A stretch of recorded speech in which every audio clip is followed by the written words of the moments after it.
Hello and welcome to the September edition, I know, of On the Horizon, which is our monthly podcast dedicated to helping you navigate through the tricking world of golf course turf maintenance by helping you to look and think a little further forward. I'm Henry Beshley from ICL. And I'm Glenn Kirby from Syngenta. And time is a little tight, Henry. Yes. The holiday season has caught up with us this month. So we are recording this at the very start of August. Yes, and so we've got our long-range telescopes focused on maximum distance this month, Glenn. Yep, so strap yourself in for a whistle-stop tour of September. But there's still time for poetry though, isn't there? Yeah, of course. There's always time for poetry, Henry. So hang on in there, everyone, right till the very end, particularly all you agronomic poets out there. That'll keep them glued, Glenn. Okay, Glenn. As always, our starting point each month is to look at some representative climatic data for the month ahead, just to help us get a handle on the conditions that might arise and how they might influence our agronomic approach. So, Glenn, where are you taking us this month to see what September might have in store for us? Well, Henry, September is match play month with the Solheim Cup and the Ryder Cup, which just about sneaks in at the end of September this year. So we're going to visit some Ryder Cup venues. Very good, Glenn. Okay, so we're going to go to the K Club over in Ireland, Strafan, in County Kildare, home to the 2006 Ryder Cup, where Ian Woosnam captained Europe to an 18.5 to 9.5 spanking. Yes, that was a classic tonking, that one, Glenn. It was. And then we're going to go down to Walton Heath, down on Walton on the Hill in Surrey, where in 1981 they hosted the Ryder Cup. The USA won that one by the same margin, and it was Jack Nicklaus's sixth and last Ryder Cup as a player. Yeah, we used to get tonked ourselves on a regular basis back then, didn't we? We did indeed. So next we're going to Celtic Manor in Newport in Wales, which was back in 2010, which was in October actually, but never mind. That was a tight one. Europe just winning 14.5 to 13.5, led by Colin Montgomery. Yeah, that one was a wet one, wasn't it, if I remember? But Graham McDowell got it over the line in the end. Yes, he did. And let's not forget Scotland, where we've gone for Muirfield near Edinburgh. And that was back in 1973, Henry, where it was close until the final day. But in the end, 19 points to the USA, 13 to Great Britain and Ireland. Oh, wow. And that was probably before Europe got involved, wasn't it? Yeah, it was. It was well before then. We needed some support because the USA team at that stage was all-star, Henry. That 73 team had Billy Casper, Jack Nicklaus, Arnold Palmer, Chichi Rodriguez, Lee Trevino, Tom Weiskopf. Yes, they could really play back then, couldn't they? Indeed. Okay, so Glenn, we're choosing these geographically widespread locations to help us get a sense of the different climatic and agronomic conditions that might occur across the UK and Ireland, because that can help us to get a handle on the conditions that we might need to prepare for in the month ahead. Yes, indeed. But before we start with the moisture balance, Glenn. Yes. Given the weather that we have just experienced, should we just take a moment to look back to see how July actually fared compared to what the recent data was telling us then? Okay. Right, and for any new listeners, each month we look at the net moisture loss or gain to see which way our soil moisture balance might be headed. Yes, it's the rainfall minus the evapotranspiration. That's right, and we recorded July's edition on the 15th of June when it was absolutely bone dry. And normally the recent weather data gives us quite a good steer of what we might expect. But I have a feeling that July might have been a bit out of the ordinary this year, Glenn. You think it was wetter than normal, do you, Henry? Well, that's what I've been hearing on the radio, and I've got to say that it's been pretty miserable up here in Yorkshire too. So how did it actually fare, Glenn? Well, we don't do this very often, do we? But it does feel like it was an exceptional month. So it's worth going back and understanding just what those numbers feel like whilst they're still fresh in our minds. Okay, for July, we said that a wet one for Royal Porthcawl was 43 millimetres wetter at the end of July than at the beginning in a wet year. Yes. And it was actually 23 millimetres wetter. Oh, okay. Now, we also said that a wet July for Royal Portrush was about 15 millimetres wetter at the end of July than at the beginning. Yes. And this year it was actually 22 millimetres wetter. So not a million miles away from the kind of forecasted worst case scenario. Yeah, not at all. Okay, a wet July for St Andrews we said was going to be 7 millimetres wetter, and it was actually about 11 millimetres drier, so slightly better for them than the worst case scenario. Okay. And a wet July for Sandwich, we said, from historic records, was about 36 millimetres drier than at the start of the month. That was their wettest year they'd experienced in the last 12 years. But this year, they were pretty much break even, so a kind of net zero, no wetter, no drier, but that's still a wet record for them in July. Yes. Yeah, poor things.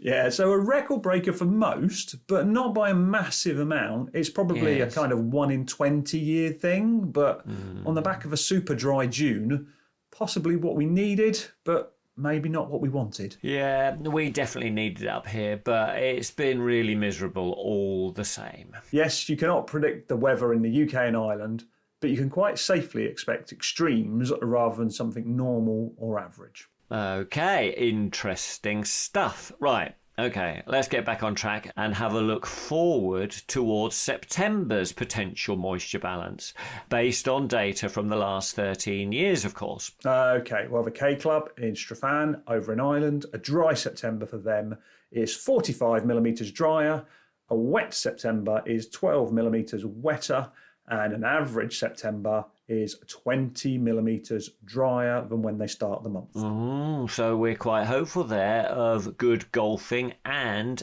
agronomic conditions. Newport in Wales, a home of Celtic Manor.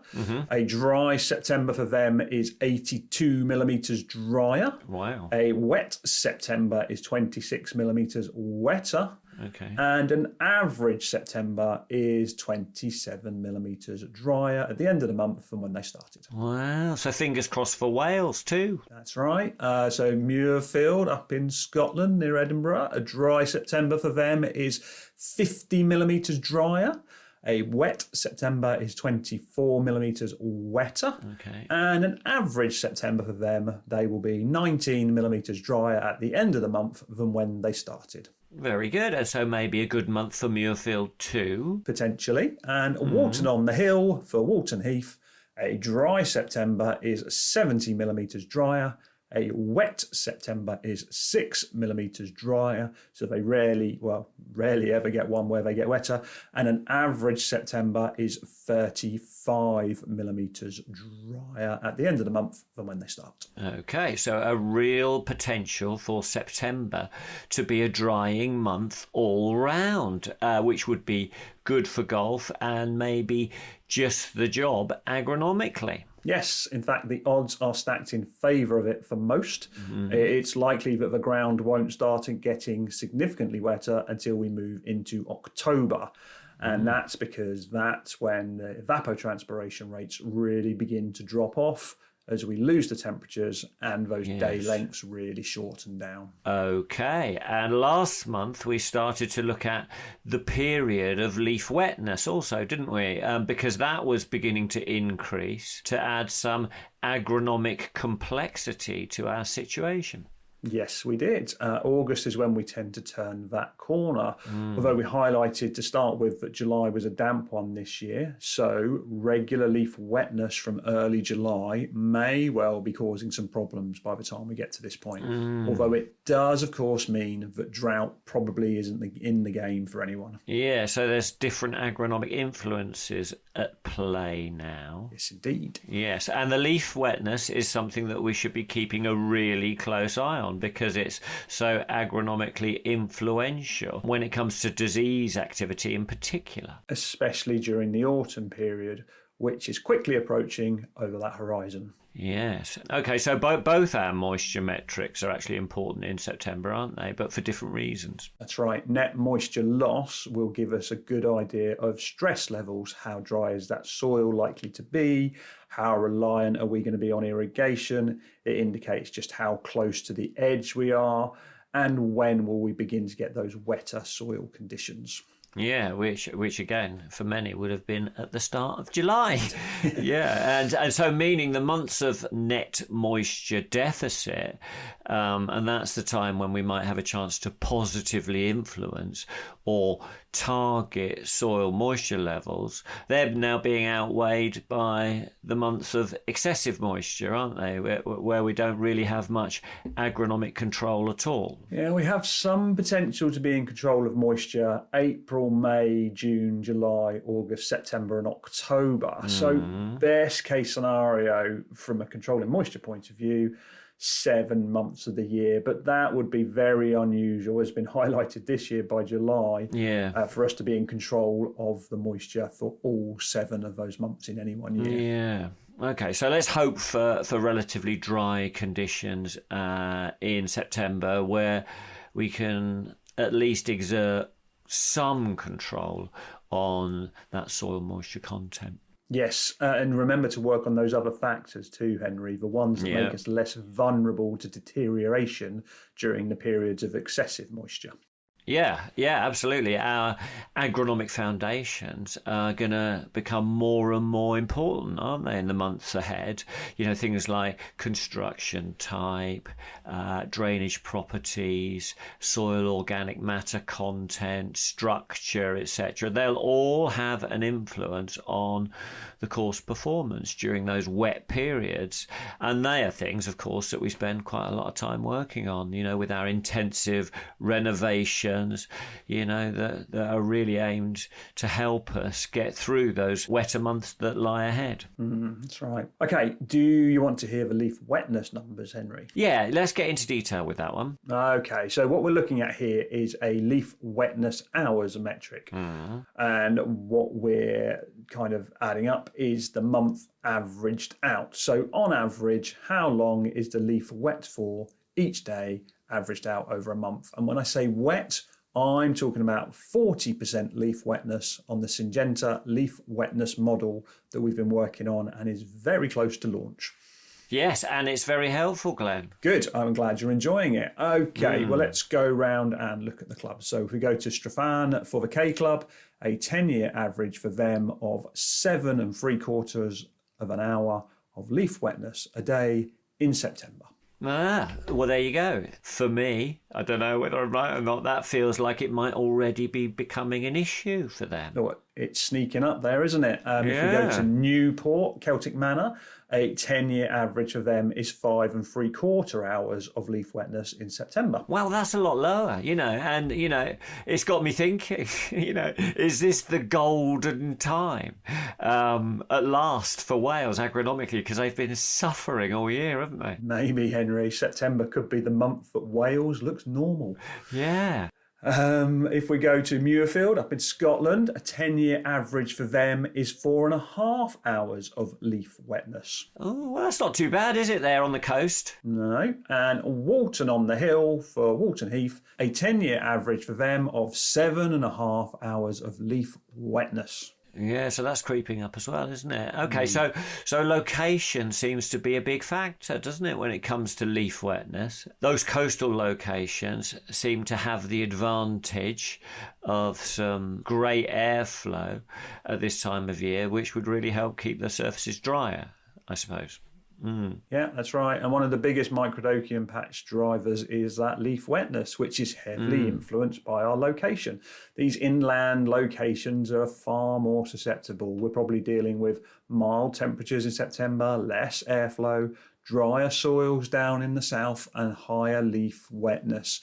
And if that is a recipe that you're dealing with, it is a very difficult one to manage. Definitely. So the risk of microdochium patch disease developing is really starting to build, isn't it? With that increasing leaf wetness, especially for sheltered inland locations. What do we actually think that the level of leaf wetness might be for us to really start taking note? Well, we've been watching this for about a year now, Henry, and I think industry should start focusing its attention on this one a little bit more, and that will come down the line when we can start providing them with a metric. Yes. But I think when we start seeing 9 to 10 hours of leaf moisture a day, which is easily possible for some in September, I think we should be standing up and paying attention. Yes. Particularly when we see it a few days in a row. That is when the pathogen can really start to move. Okay, good. So everyone needs your new app, Glenn, and as soon as possible. Yeah, we're getting there. Leaf wetness is certainly something to keep an eye on, and that metric is really, really helpful, Glenn.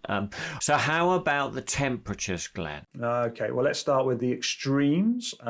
Stefan, they have reached highs of 26 in September and lows of -1. Wow. Well, that's a mixed bag, isn't it? You know, with those high temperatures, but also those low ones. That's right. Newport, they have reached highs of 30 degrees and lows of 2.8. Very good. Wales in the sunshine. Yeah, that'd be nice, wouldn't it? Muirfield have reached highs of 26 degrees and lows of 1.8. Okay, so that's pretty much the same. Yeah, and Walton on the Hill, they have seen highs of 30 degrees and lows of 2.7. Okay, so look, obviously, I mean, it's a transitional period, isn't it? And you can see that in those temperatures. But we just need to keep an eye on the forecast then, don't we? Because it looks like anything could happen. That's right. And we are nowhere near logging any more than a couple of those sub 2 degree stopping hours in any location in the month of September. Okay, right. For the uninitiated, a sub 2 degree or stopping hour is an hour at or below 2 degrees C. And this is when we feel that the temperature is low enough to put a stop to the development of microdochium patch disease. That's right. So it's based on some science, but it's really just a concept to help us understand where we are. When can we start relying on that cold weather to put a stop to microdochium patch, or that dreaded fuzz, as some people refer to it as? When will we stop that developing with temperatures? Now, we just cannot rely on cold enough weather in September to stop it. In September, we get 0 sub 2 degree stopping hours. No stopping hours for most people. Occasionally, in some spots, they'll get maybe 1 or 2 over the whole period of the month, but we are not in a position where we can rely on cold temperature yet. Okay, so it's not yet cold enough to help in that regard. And we're seeing some high temperatures too, to maybe bring an element of stress. And I don't think with the weather that we experience these days that we can count anything out, Glenn, can we?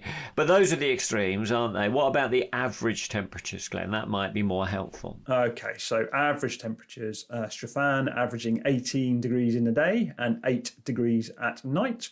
Newport averaging 19.5 degrees in the day and 9.7 at night. Muirfield averaging 17 degrees in the day and 8.9 at night. And Walton on the Hill averaging 19.5 in the day and 10 degrees at night. Well, I'm actually amazed, Glenn, at how similar they are. So look, we're holding on to good growing temperatures, and although the nighttime temperatures will be dropping for some, in no way can we say that it's getting cold. But we are now nudging closer to that ideal microdochium patch temperature range. And we have that leaf wetness now ramping up. So some areas of the country are going to begin to average around 8 hours a day of a wet leaf. Yeah, the risk of microdocking patch disease will be increasing and reaching, actually quite high levels of pressure for some. But that will depend on the weather, of course, and the individual site conditions. It is a critical month. It's critical to understand where those key drivers are for you on your site. Yes. So let's discuss that later. But those good growing conditions will also be keeping those growing degree days ticking over nicely, won't they? Yeah, and these are a great way to help guide our plant growth regulator intervals based simply on a mean temperature for the day. Okay, so what are those primo intervals looking like during September then? Well, we're still holding on to those decent overnight temperatures, aren't we? So we're still going to be right in at 14 to 16 day intervals. And now we'll stay that way for most unless we get a really cold one. And if we get a really cold one, we will stretch them out a little bit. But based on the norm, 14 to 16 days. It will begin to change a little in October. October does feel like a period of change of all these things. But for now, stay locked in at those 2-week intervals if that's working for you. Okay, so September is not the time to stop with the primo just yet. All right, so what are the daylight hours doing in September, just out of interest? Well, starting September, we have 13 and a half hours of daylight, but by the end, we only have 11 and a half hours of daylight. And by the end, Henry, we are only 82 days away from the shortest day of the year. Oh, no. Get lost, Glenn. It's too early to be talking about that. Okay, but the days are definitely getting shorter in September, and the growth will be slowing down during that time too, and maybe actually quite quickly for some, won't it? And so we do have to be mindful of those slowing agronomic conditions. But generally, there's still enough growth to stay positive about for now. Yes, but the watch out here, though, is those days are drawing in, aren't they? Those overnight temperatures are hitting fuzz temperatures and leaf wetness is ramping up. Yeah, and of course, as we've already mentioned, it's way too early to start relying on some sub 2 degree stopping hours to slow things down. It certainly is. September is a time where we need to be on our guard, Henry. Yeah, and although it could be a continuation of summer, it's actually the start of autumn, and we shouldn't let the shift over to autumn catch us out.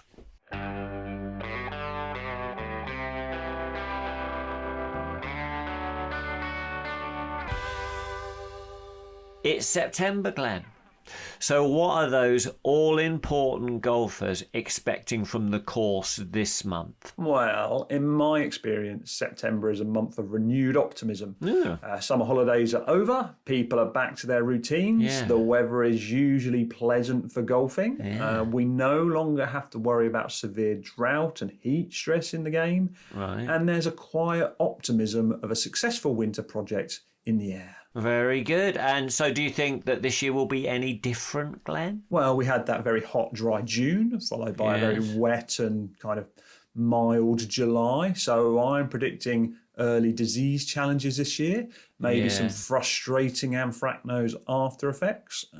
We're starting from a wet place based on where we stand today. Yeah. So a dry back end to the year would definitely be beneficial. But a damp back end could mean we move into disease challenges and traffic challenges early, particularly if we have some heavy kit in to start those planned projects. And the other thing that could be awful this year is those long grasses, which have really kicked on in July. They might be painfully thick and an absolute pain to cut and collect. Yes, yeah, absolutely. Yeah, they might well be. Okay, so this time really is absolutely about getting our sort of programs mapped out properly for the challenges that lie ahead on that horizon. But if we can keep the playing surfaces clean, then I think we'll have a much better chance of keeping the members off our back and giving us the freedom, hopefully, to invest in those next phases of course development. Yes, and let's not forget we have the Ryder Cup and the Solheim Cup right at the back of the month. Yes. So that would keep expectations sky high for an extra few weeks. And those venues, of course, will have all those resources, all that investment and labour to help them through, plus the benefit of being played in a country where the weather generally behaves itself. You will be compared to that at the end of September, all heaping more unrealistic expectations on the shoulders of the UK and Ireland's golf course manager. But for me, with the lack of agronomic stresses about, September can be a great time to manage a golf course. Yeah, I suppose it can, but we certainly need plans and strategies for us to be able to take on the autumn and winter when things do start getting tougher and tougher each month as we head into the depths of autumn and the darkness of winter. Ooh. So, Henry, what are the main agronomic risks that we need to be aware of in September?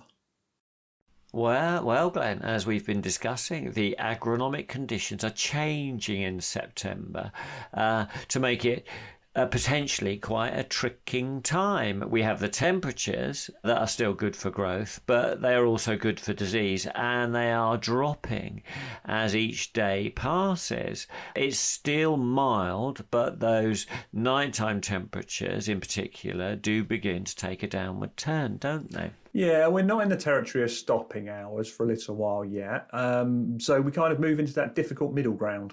Yes, the daylight hours are shortening too, meaning that growth levels are definitely going to start to drop. Yes, but the management intensity that we're putting our greens under is potentially not dropping at all, though. And so that can begin to create problems, can't it? Yes, it can, especially if you haven't sort of compensated a little, possibly with a bit of extra nutrition in September. The mix of reduced growth coupled with that ongoing intensive maintenance, can be tough on turf, and it could lead to the turf thinning out, or maybe even the development of anthracnose at this time. So we need to be sensitive to the changing conditions that occur in September. Yes, we try to cling on to our summer cutting heights as long as possible, but we should certainly be thinking about easing up a touch, especially if those nighttime temperatures start to plummet early. So what are your guys recommending at the moment, fertiliser-wise, for this time of year? Well, Glenn, the Sierra Form GT K-Step is very much our go-to fertiliser recommendation at this time. This is a 6.027 microgranular fertiliser with the bulk of the nitrogen coming in slow-release form as methylene with the soil temperature still being in a good place, above 10 degrees C at this time. The slow but substantial release from the K-Step when applied at 25 to 30 grams per metre squared is just the job to keep things ticking over through this agronomic slowdown that we'll be experiencing. And that would deliver a total of about 15 to 18 kilograms of nitrogen per hectare over a 6 to 7 week period. And so that would average out between 2 and 3 kilograms of nitrogen per hectare per week. And, that's just to make sure that the greens don't run out of steam at this time and fall into anthracnose especially. But aren't you worried about the development of other diseases at that time too? Well, yeah, of course. We've already discussed the sort of increasing levels of leaf wetness for the second month in succession, which is why we're aiming to maintain plant health through this transition period. This is a time when growth slows down, but the maintenance intensity maybe doesn't. But if you mean that the application of nitrogen might encourage the development of microdochium patch disease, then I've got to say that is an overly simplistic and outdated view. With the application of K-Step, we're not creating any undue disease-prone lush growth. With it, our aim is to strengthen the sward against disease.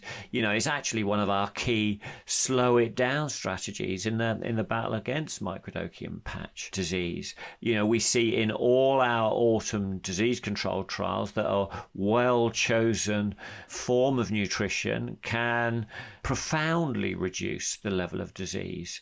But on the other hand, of course, the inconsiderate use of poorly chosen nutrition, inappropriate nitrogen sources and application rates in particular, that can cause you problems of increased levels of microdochium patch disease activity. But, well-chosen fertilizers don't. At ICL, we tend to steer clear of recommending any nitrogen at this time, and would only select organic fertilizers after a great deal of careful consideration. Okay, and what about if renovations are in the game? Well, yeah, that's interesting, isn't it? September renovations involving heavy-ish top dressings are quite common, and they can present a problem in terms of recovery time, but also that increased risk of microdochium patch disease activity. And so they might merit a different approach nutritionally than the case step. Maybe a quicker conventional release fertilizer based on sulfate of ammonia, I would suggest, applied before the renovations would help to generate quicker recovery. And maybe you choose a formulation containing iron sulfate if seed establishment is not a priority. The Greenmaster ProLite Autumn formulation, which is a 6-5-10 plus 6% iron, would be good. Or the Invigorators, of course, which are low N with K plus iron of turf hardeners. They can all be used to generate quick recovery, but they're formulated well enough to still help slow down the development or reduce the risk of microdochium patch disease activity. Yeah, of course, along with our other integrated turf management strategies. Yeah, and we're going to talk about microdochium patch disease battle 2 strategies a little later on. But at this time, we're beginning to line up what we've been calling our slow it down strategies, where we're sort of looking to combine good nutrition, good surface moisture management, and things like the well-timed use of sulfate of iron to slow down the development of the pathogen, or to create a less conducive environment for it to sort of develop, all alongside the instigation of our programmed approach to preventative fungicide applications. Okay, so we're being mindful of declining growth at the moment, and we are building some good cultural practices to integrate in amongst our fungicides. Yeah, and we'll go into more detail a little later on with our battle strategies in the long drawn out fight against microdochium patch disease that we're just entering. But it's not just the sort of development of disease that we're worried about in September, is it? No, it's not. In September, we also need to be on the lookout for cranefly activity to determine the need for an acelepryn application, or even a belt and braces approach with the integrated use of entomopathogenic nematodes as well. Yeah, peak flight for the crane flies tends to occur these days towards the end of September or the start of October, and so we need to be monitoring for activity all the way through September really, and getting ready with our control measures if we think they're needed. Yes, it's an important time if we're going to successfully head off any problems with heavy infestations next spring. And so let's have a chat about that one in more detail a bit later on. Look, we shouldn't completely disregard the need for stress management strategies in September. We saw some high temperatures and dry months in the weather data. It's probably earlier on in the month, but it still could be there, couldn't it? Yeah, September can be hot and dry and fairly intense. And so our summer strategies might need to be continuing on through the first half of the month especially. Yeah, and so our moisture management strategies might still be fully on guard with ongoing monitoring, hand watering and the use of irrigation still in the game. But that's only if we get a sustained last blast of summer. But it can happen. The southeast of England, it could easily still be in sort of stress management mode. We just need to sort of keep an eye on that horizon really, don't we? And relate how the forecasted conditions might impact on our own ongoing situation. If the turf is already dry and stressed, then it wouldn't take too much of continued combined stresses in September to cause some some problems. So let's not get caught out at this stage because, with the lack of recovery going on, it could cause us some problems. Yeah, we're not out of the woods yet. No, we're not. And so, as we discussed previously, we shouldn't be giving up on our primo applications just yet either, should we? Moving into the autumn, it can really help us maintain healthy and dense and robust surfaces. You just need to be mindful of those application intervals, as you were saying, possibly broadening out to 3 weeks later on in the month, sort of a little bit further north. But that is, it's just depending on your conditions and where you're located, really. I don't think that we'll be considering reducing application rates necessarily just yet, because it's still a time really when we want to be utilising all the benefits. We just need to be mindful of our GDD figures to trigger that application schedule. Okay, so September is all about being conscious of the subtle slowdown. Yes. And making adjustments where necessary, because you can run into problems if change occurs unnoticed. Yes. The ebb is beginning to flow, Glenn, and we just need to manage that slowdown. And so that's it. End of part 1, and things are beginning to change, Henry. Yes, Glenn. Autumn is on the way and we need to begin making those adjustments. So let's not forget that summer is not necessarily out of the way. No, indeed. And so in part 2, we're going to be taking a look at the final throes, hopefully, of our anthracnose battle. And how to step with caution into the microdochium season. Yes, we need to think about crane flies and our ongoing leather jacket management program. And of course, we need to think about how that ties in with our aeration strategies. Yes, and of course, not forgetting the ever popular application tip of the month. And then, of course, I'm going to wrap up with a poetic summary. Yes, that would be absolutely lovely, Glenn. So, on that basis, I'll go and put the kettle on. Smash in.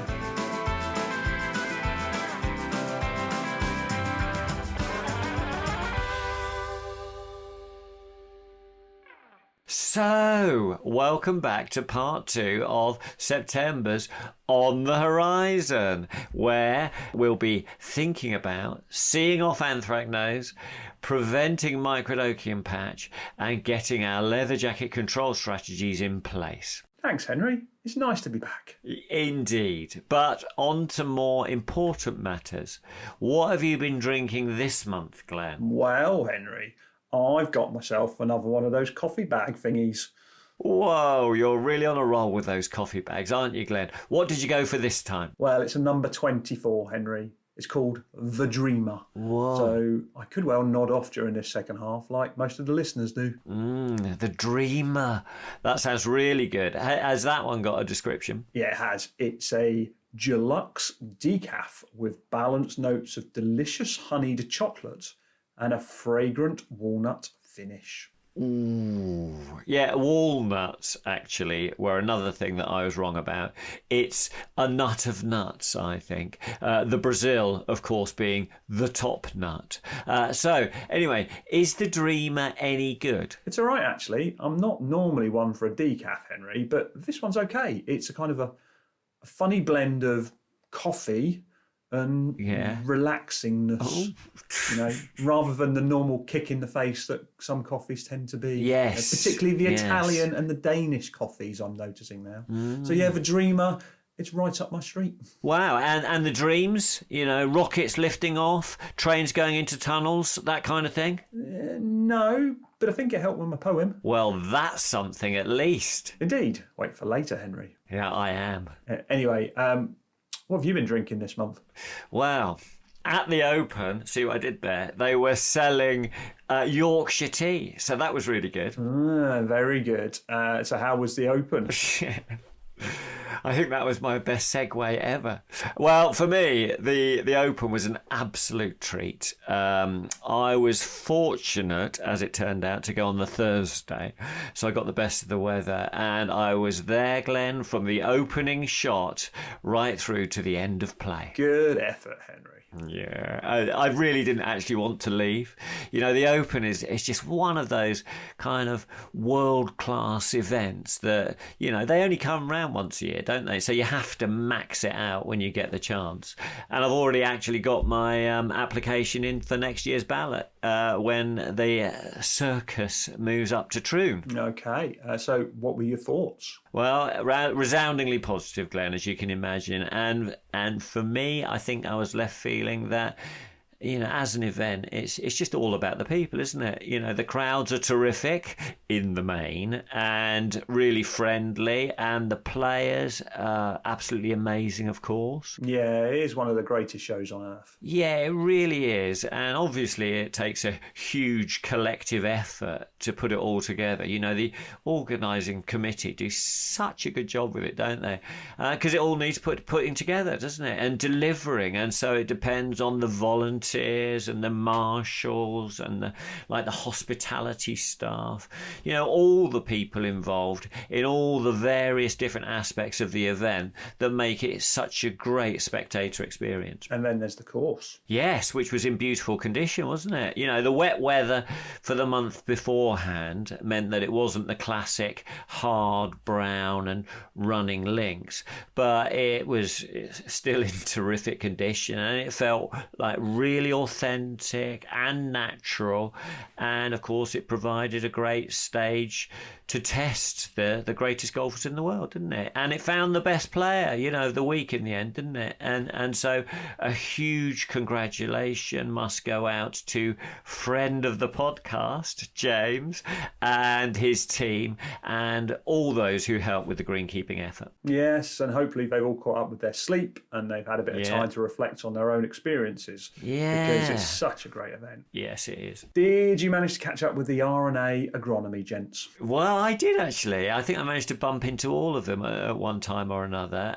Not just the tournament guys, but the sustainable agronomy team as well. And it's great to see Simon Watson back in the fold, isn't it? Oh, I love Simon. It's great to have you back, Simon. Yes, it really is. Along with Gordon and Paul, of course, and Alistair, who was a very busy man all week, wasn't he? Because he was sort of leading the tournament agronomy support effort as well with Richard and Adam. Yeah, they've assembled a great team there, haven't they? Yeah, top class. And again, I think it's all about the people, isn't it? Because they're all battling away to move our side of the game forward in both real and meaningful ways. Yep, they're not just coasting along, are they? No, I think they're really trying hard to push forward with their advice and their direction. And yeah, it's really good at the moment, I think. And those tournament guys are really under the microscope too, aren't they? With that super high definition coverage going on and players who aren't afraid to speak their minds. Yes,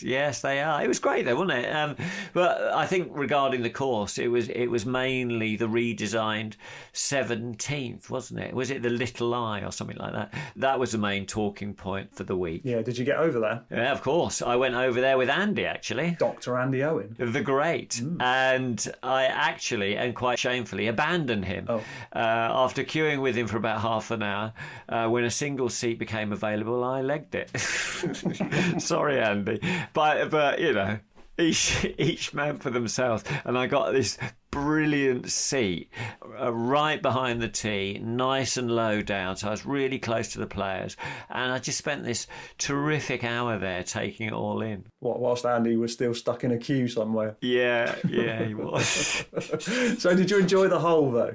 Yeah. Well, for me, that was when the championship really came alive. It was fairly benign conditions when I was there, with the breeze coming in from the right-hand side. But even then, it was testing the players. Yeah, they called it an infinity green, don't they? Yes. Yeah, the green's kind of perched on the horizon. And so it created this really sort of imaginary feel. And, of course, it was set within this kind of stadium-like amphitheatre, which kind of created this cauldron-like atmosphere. And so it was this like hyper-real spectator viewing experience. It was absolutely terrific. Well, it sounds like you had a great day, even if Andy didn't. Yeah, well, you know. But yeah, it was one of the best, wasn't it? And it was all thanks to all those people that were involved. It was just a perfect day. And so if you were involved in any way and you haven't done so already, then take a bow. It really was something special. Anyway, moving on. What have you been up to, Glenn, since we last spoke? Well, we had a nice 2-day session down at Gellets Hill, which is the main research station for Syngenta, where we took a couple of days out and spoke to around 160 turf management specialists about acelepryn and nematridin and how to get the best out of those two products. Yes, I missed that, because I was busy abandoning Andy at the Open, but I've heard that it was a great couple of days anyway. Yeah, it was really nice to see some old faces and meet some new people, lots of lawn care guys and girls and people from the horse racing industry. A brilliant couple of days, and I'll be sharing some of that knowledge in the Cranefly section a little later on. Great, and I look forward to that. You can't be a perfect day, can you, Glenn? No, you can't. Okay, Henry, as we enter the tail end of the summer, we need to be ultra aware of that late summer potential that anthracnose has to sneak up on us. Yes, because we know that this is a disease that is related to turf stress. The weaker the plant, the more susceptible it becomes. And of course, we've been talking all summer about mitigating stresses and things like maintaining sensible cutting heights or keeping those fertility programs in the right area, etc., to minimize the risk of attack. But as we go into September, we begin to enter the last opportunity for that anthracnose journey to start. We've seen in the weather section that we still have the opportunity for temperatures to spike. Yeah. So we are still vulnerable if we're too stressed, we're cutting too tight, if we're running too lean, or if we're too dry. Yeah. And we really want to make sure that we don't fall down here at the last hurdle. Yeah, especially with leaf moisture in the game. But just around the corner, we've got full-on microdochium season sort of approaching as well. So we've got a bit of a double whammy going on, don't we? Yes. Now, for most of us, in September, we're still in that first microdochium battle where we still have enough growth and a strong enough plant to be resisting the challenges that a very active pathogen could throw at us. Yes. So now is the time when we need to sort of be integrating two separate strategies into a single and cohesive management plan. We've got anthracnose to see off, but then we've got microdochium patch disease to prevent. And, this is what our team of area managers are really good at, putting together coherent agronomic programs that deal with combined issues and not just sort of thinking about one thing and forgetting about all the others. No, that's right. Okay, well, for this, let's start with anthracnose. Now, if we go through September clean of this one, then we have given ourselves the very best footings to start the next set of challenges. Yeah, anthracnose can really jump at us at this time of year if we continue to push too hard as growth tails off, or we let the turf weaken, because there might even be some lingering summer stresses about. Yeah, particularly now with volumetric moisture contents, Henry. In September, the temperatures are dropping a bit and the nights are drawing in. So we could easily fall into a trap of having moisture contents that are too low. Yeah, so we're definitely not out of the woods yet. No, the key to success here, I think, is maintaining the use of your soil moisture probes to ensure we know where we are. We certainly don't want to be overwatering at this time of year, particularly with microdochium patch around the corner, but we don't want to be introducing any stress that is unnecessary either. So moisture probes are probably more important now than they have been at any other point in the year, because those drought symptoms are just less visible in September. Yeah, absolutely. And we also need to be, like we've been saying, think about nutrition. Many people sort of do still back off with sort of fertility during the autumn because they believe that any nutrition at this time of year can lead to an increased risk of microdochium patch disease. Which simply isn't true, is it? I mean, we discussed it earlier. And if I ever want to ramp up microdochium in any of our Syngenta trials, I'll ask the trialist to ensure that surfaces are kept really, really lean. It's the most surefire way I've got to drive disease pressure in a trial. Yeah, we don't overfeed those disease trials. We do the opposite. Backing off nutrition at this time can be exactly the wrong thing to do. So you just need to be careful, but use the right technology. Yeah, now if we've gone through that autumn period pushing really hard and running lean, like a lot of people have to in order to maintain their membership satisfaction satisfaction levels, we have, after all, got the Ryder Cup to compete with in September, Yeah. then I would suggest getting that first fungicide application in early. Now, some people will feel like it's a silly exercise and some will resist, as nobody wants to put more fungicides out than necessary. Yeah, but we know that we're now counting down the days until full-blown microdochium season arrives, and if we suffer either or both disease, then we're in trouble, aren't we? And we might have to start driving some undue recovery late in the season, and this is a time when we want to be in control of our nutrition. Yeah, and all of our trial work shows that when we get those preventative fungicide applications in early, we can cover both anthracnose and delay our next microdochium application. So it's not lost, and it definitely allows us to start the autumn on much better footings. Yeah, absolutely. I do think people have got their heads around this, that sort of delaying can be the worst thing to do, but you just got to time it right, haven't you? But generally, fungicides are only needed at this time if we've been pushing too hard and got too close to the edge when it comes to anthracnose. Yeah, that's right. Or it's something to think about maybe for individual greens or areas of greens that are particularly vulnerable and tend to suffer year on year on year. Yeah, we talked about that last month, didn't we? And so it's important to understand just where we are and whether we need to pull that trigger early. Okay. So what fungicide would you be using at this time of year, Glenn? Well, we're in the sweet spot for choice now, Henry. Heritage, FR321, Instrata Elite or Acernity over in Ireland will all do a great job because we've got growth, but it's not crazy. My personal favourite to start the fungicide programme is FR321, but the key to success here is to plan your rotation. So work out what you will start with and then work out what you will follow up with next. So whilst they'd all work for you, I'd start with FR321 and then probably plan for my next application to be Instrata Elite. Very good. Fungicide planning is, of course, really important, and sequencing. And so maybe we need to cover that in a bit more detail next month, Glenn. Good idea. But look, to summarise September in terms of seeing off anthracnose. Yes, keep those cutting heights at a safe level, maintain adequate nutrition, keep a close eye on those moisture contents so that unseen stresses aren't in play. And if you're not in complete control for whatever reason, then think seriously about that early fungicide application. Look, hopefully you've got all those boxes ticked and you won't need to think about it. But, just think it through because just around the corner is dreaded fuzz season and it's a long one. Yes, and our focus for that shifts over to things like leaf wetness management. We stay focused on sufficient nutrition, but we're also being watchful of the slowing down of growth, for instance. Yeah, and that's because we want to think about our regular program fungicide strategy. That probably starts around the first week of October. Maybe a little earlier, the further north you are. Yeah, so here we are, Glenn, right on the verge of our second battle against microdochium patch disease, and this is the time when we shift our strategy towards a more programmed approach to the use of fungicides. So let's have a chat about that next. Good idea. Okay.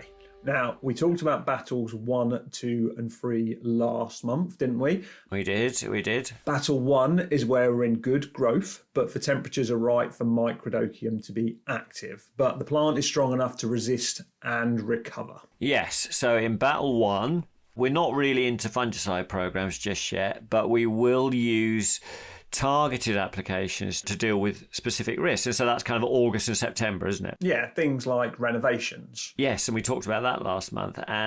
Or maybe a particularly bad stretch of disease-inducing weather. Yeah, now that's battle 1, which starts around the mid of August, like you say, and runs for about 5 to 6 weeks. Now, as we go into September, particularly towards the back end of it, we start to move into battle 2, which needs a different strategy, doesn't it? Yes, and battle 2 begins really when growth starts to tail off. And we saw from the weather data that although September can bring some pretty decent weather, it can also be the start of the decline of growth. Yes, so we really want to be ready for that second battle, don't we? Yes, and for some it will be in early to mid-October, but for others it will be in September, particularly those further north. Yeah, now during the second battle, the pathogen begins to get the edge over the turf.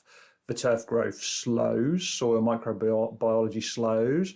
Yes. The pathogen has very little competition, and we're still in a pretty good temperature range for that to be active. And boom, the microdochium starts to win the battle. Yes, and during this second battle, we also need to really appreciate that the opportunity for recovery is greatly reducing. And so if the disease does get away from us and the surfaces do become pitted and uneven, then full recovery might be an issue. It might not happen until next spring. And so the jeopardy, even in September, is already high. Yeah, and that's 8 months, Henry, 2/3 of the year. Yeah, so we need to be defensive, don't we? And also fully integrated, belt and braces with our strategies, and place a high value in particular on that preventative fungicide program. Yeah, fungicide planning becomes super important now. We should have a plan, a loose plan, but a plan. We should be mapping out our intervals, starting our fungicide applications closer together and spreading them out as the temperatures cool off. Yes. I'd recommend fungicide application intervals at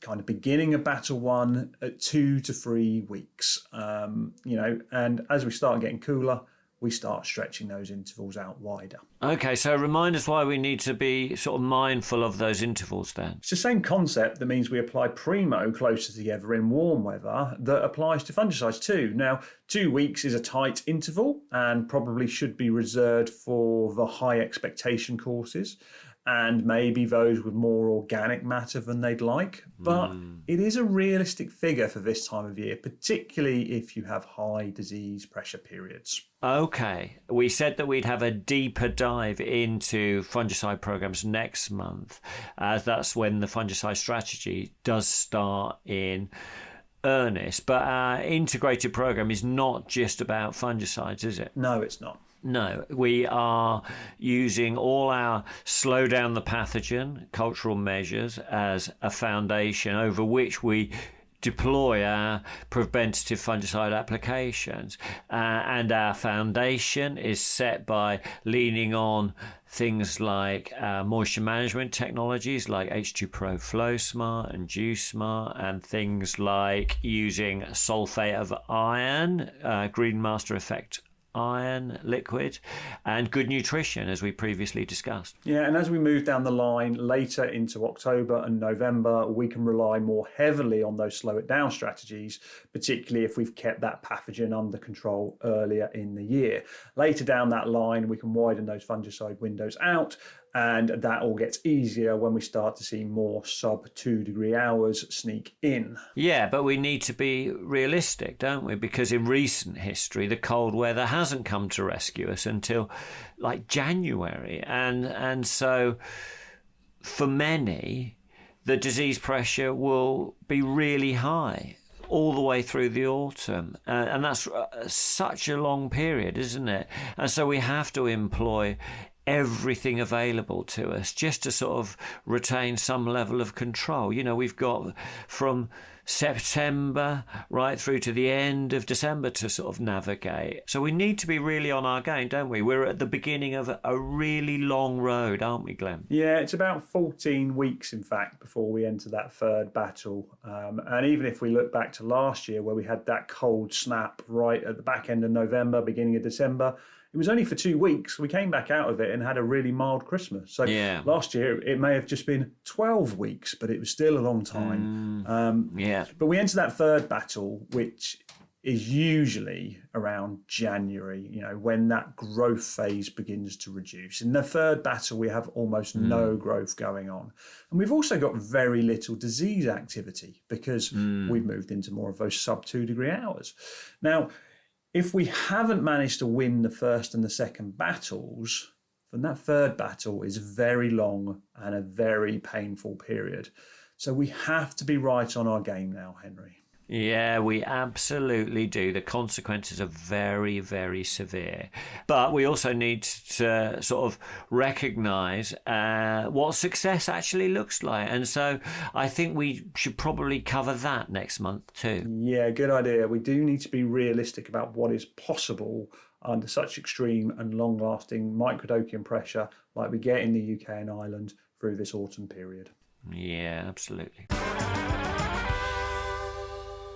Well, as we mentioned earlier, last month we had the official launch of Acelepryn and Nematrident at Gellets Hill. Yes, and I'm disappointed that I missed it, Glenn. And so you should be, Henry. But we had some great support from the whole ICL team. So thank you, Rob, Pledge, Martin, Nick, Emma, Matt, Yes. Liam and Fergal, who all did such a grand job of guiding people around and supporting the day. Yes. But a big special thank you goes out to Phil for getting involved and helping us out on the mixing up stand with Eric. What a dynamic duo those two are, Henry.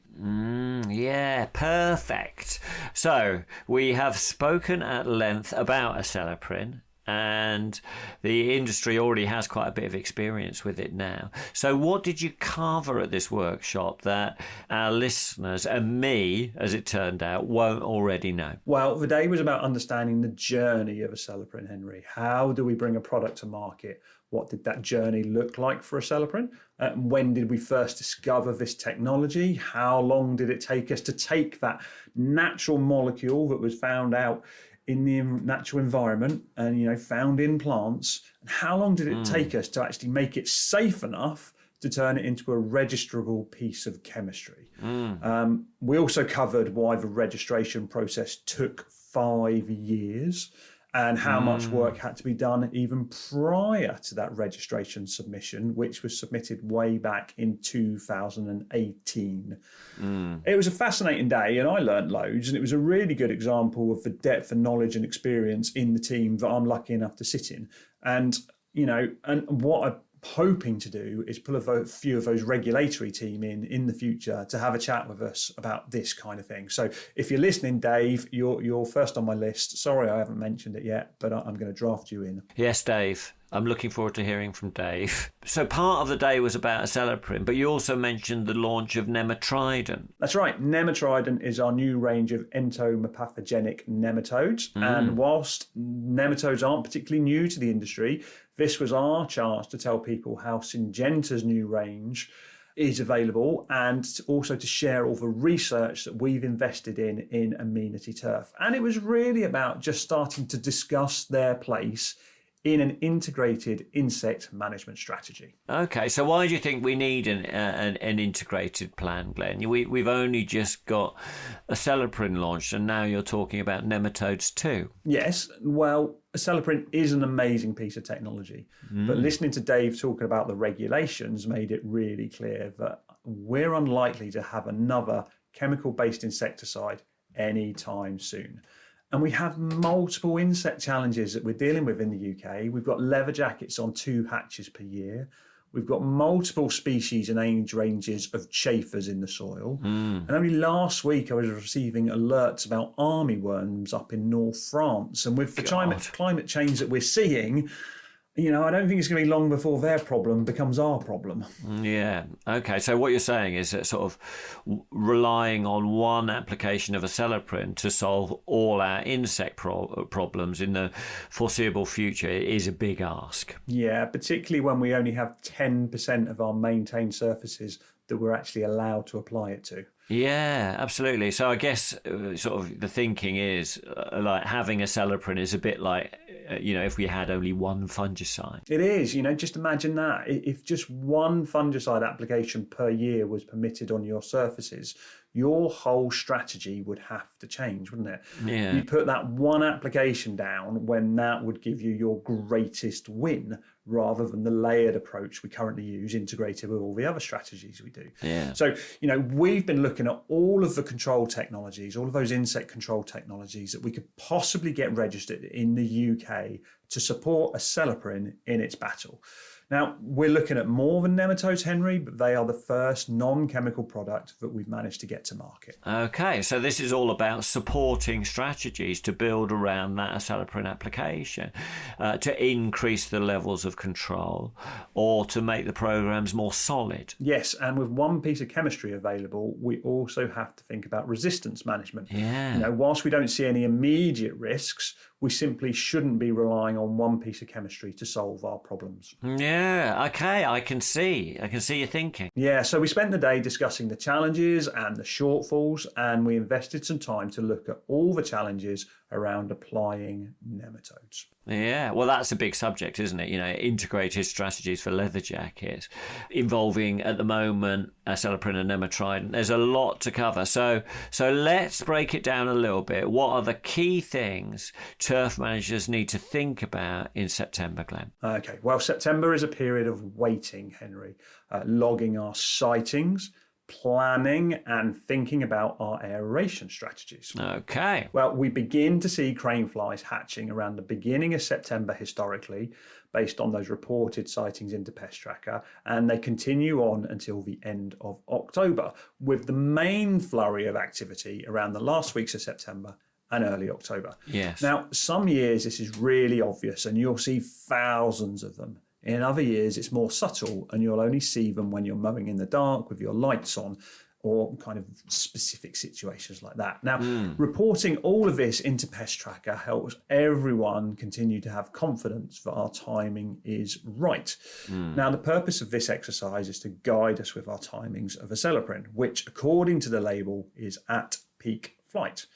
Now, we know from our trial work and our user trials over the last 4 years that the optimum timing in all of those has been right around the 20th of October, right at the very end of that peak flight.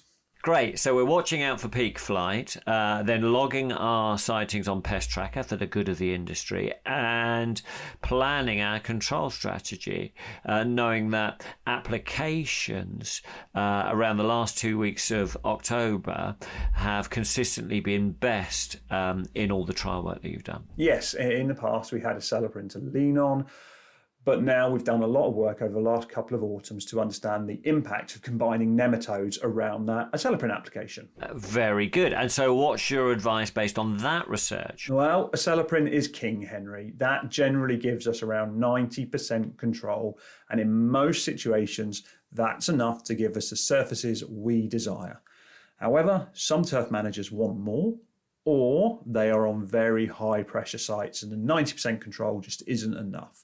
So we've looked at the combinations of those two products to see if we can provide more consistent and robust levels of control. Now, we looked at nematide by itself as well, which, when we got everything right... Well, and that's not easy, is it? No. So how about we make that next month application tip of the month?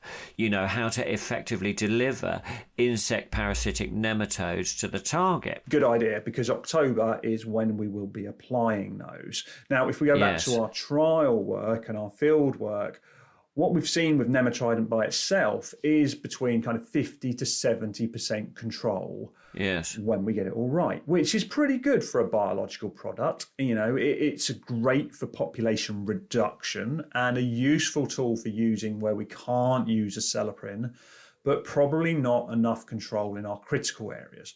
So we've been looking at the combination of the two to help us understand if we can get more out of a combination. Okay. And we did all sorts of works on combinations and timings, but what we consistently saw was acelepryn applied right around the end of October, that kind of 20th of October, always gives us our best results.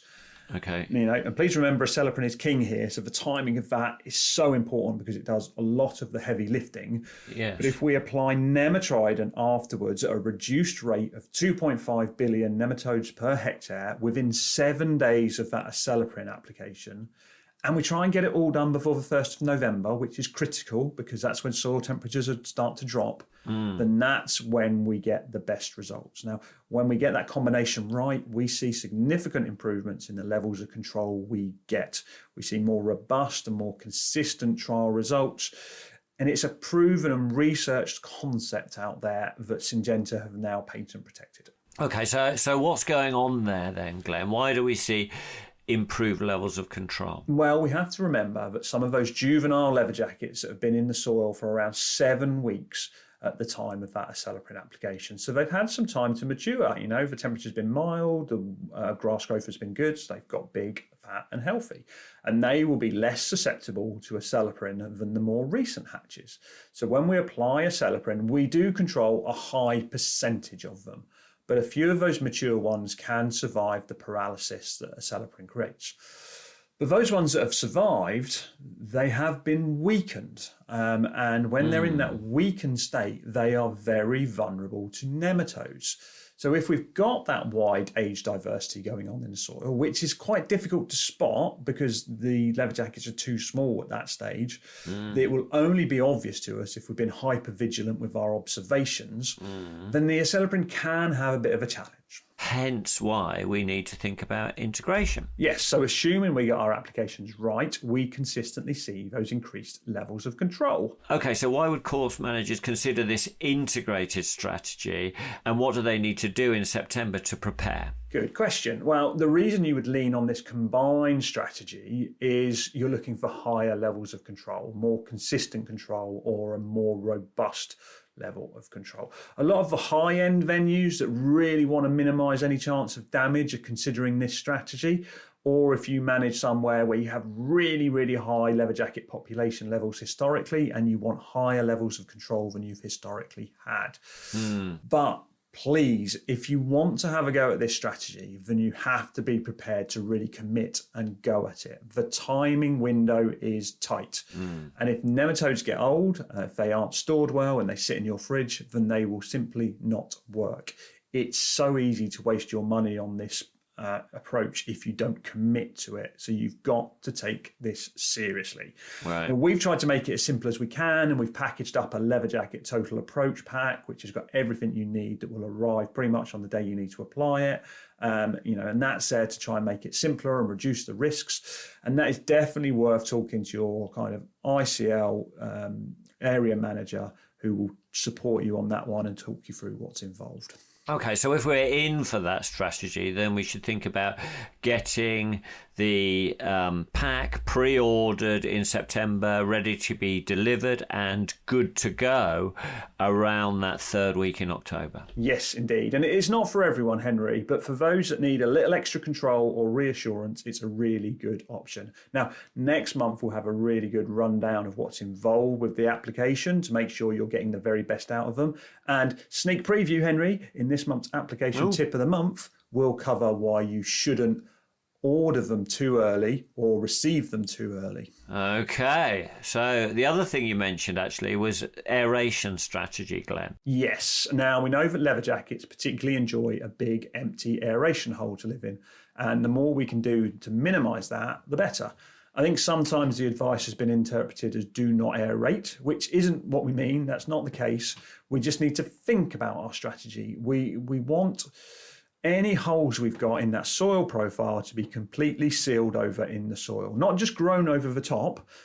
So if you take a core out of the soil and you open it up, you won't see that hole in there. That's what we're looking for. This is important at the time of a acelepryn application so that we get really good coverage with no opportunities for leather jackets to escape up and down those holes. Now, we know we're applying around the 3rd week in October, so this may mean that the 1st week of September is actually our last week to punch big holes. But after that, don't stop aerating, just switch over to slit tines to kind of make sure they close in immediately. And then when we apply in October, back off your aeration for a little while to get the most out of it. And, then we can move back into slitting through the winter. Now, we'll talk a little bit about that, how that interacts with kind of sorrel rolling next month, because that has the potential to help with nematodes. And I've got some trial work going on right now that I'm hoping will give us some really good data to support my thoughts on that. And we'll discuss that one next month. Very good. Okay, so September is keep an eye out and be watchful. Log any sightings of the crane flies. Plan your aeration properly. And if the acelepryn stroke nematrident option is something that you're interested in, then order the package for application around the 3rd week in October. Yes, that Leather Jacket Total Approach Pack is our integrated strategy for high risk and high pressure sites. But I would imagine most people will be very happy knowing that Acelepryn is there and will give them the level of control they need. Nematode application tip this month, Henry, and this one... Oh, very good. Yeah, and this one is for those people who are planning to use our integrated strategy. Great. Are you ready? Yep. Don't accept delivery of your nematodes early. Is that it? Pretty much. Oh. Look, we do want to order early and we want to be organised for that application in the last couple of weeks of October. But we don't want them sat in our fridges unnecessarily. From the moment these nematodes are produced, they are beginning to decline. They are a biological entity. And the challenge is keeping them alive and keeping them in a really healthy state until we get them to the target, which is when we want them to go on the attack. We put an extra 5% in the pack to make sure that when you apply them, you're applying the amount you should. Oh, very good. So why an extra 5% then? Okay, so we've done all the maths on it and we've done all the work. And assuming they're stored correctly, Henry, by the time they reach the use-by date that is stated on the pack, yes, that is the point that the stated number will still be alive in that pack. Now, the worse they are stored, the less alive ones will be delivered to the surface, at that time of application. The earlier and the sooner after production they are applied, the more you're going to be applying. And as we'll discuss next month, this is really a numbers game. The more alive nematodes we deliver to the target, the higher our success rate is likely to be. So in order to be successful, the nematodes need to be alive. So plan your application dates now, put them in the diary, order the product if that's a strategy you want to go with, and order it to be delivered as close to that application date as possible. We do not want to be storing them unnecessarily. And the closer we use them to the day they are produced, the more there will be alive. Very good, Glenn, and makes sense to me. So, Glenn, as we wind up this episode, can you please provide us a summary in a poetic fashion? Of course. Golf course managers, heed the call, for they all now enter the next battle. For microdocium lurks around that bend, and anthracnose rain comes to an end. Leaf wetness, that continues to rise, as crane flies hatch and head for the skies. But fear not, for pest trackers on hand to log their presence across the land. Aeration plans need our thought, and in advanced solutions must be sought. For the Ryder Cup is on its way, and perfect greens must be on display. So how much more of this do we have to put up with, Glenn? Well, that's 7 now, Henry, so there's only 5 left to go until my agronomic poetry book is complete. It's going to be my crowning glory, my gift to the world of agronomy, and the key that unlocks my entry into the order of the Auger. Well, that can't be long now, Glenn. So that's it, Glenn. Another month slips by. Yes, and let's hope it's a good one. Yes, good luck everyone, and see you next time. Yes, all the best, and night-night.